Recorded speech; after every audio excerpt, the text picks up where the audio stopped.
আমাদের এই প্রজন্ম ভুলে গেছে সেই সোনালী দিনের অতীতের কথা। তারা ভুলে গেছে ওমর রাদিয়াল্লাহু তাআলা আনহুর কথা, ভুলে গেছে আল্লাহর সিংহ আলী রাদিয়াল্লাহু তাআলা আনহুর কথা, ভুলে গেছে সাইফুল্লাহ আল্লাহর দরবারি খালিদ বিন ওয়ালিদের কথা।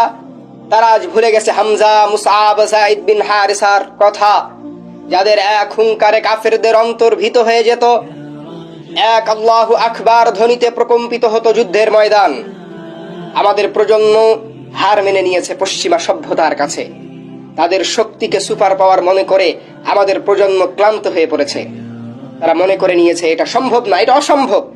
কিন্তু সে জানে না পশ্চিমারা তাদের কালো ইতিহাস দিয়ে আমাদের সোনালী ইতিহাসকে ঢেকে দিয়েছে এবং তাদের অত্যাচার, জুলুম, বর্বরতাগুলোকে আমাদের নিকট আদর্শ হিসাবে তুলে ধরেছে, পেশ করেছে। আর সেগুলোর মাধ্যমে আমাদের যুবকদের শক্তি নিয়ে তারা ছিনিমিনি খেলছে। ও মুসলিম যুবক, মুসলিম উম্মাহ ও আমাদের প্রজন্ম, তোমরা তোমাদের পূর্বসূরীদের ইতিহাস জানো। গর্জে উঠো, ঈমানি আলোতে দীপ্তমান হও, ছিনিয়ে আনো তোমাদের স্বাধীনতা, তোমাদের অধিকার, তোমাদের বিজয়।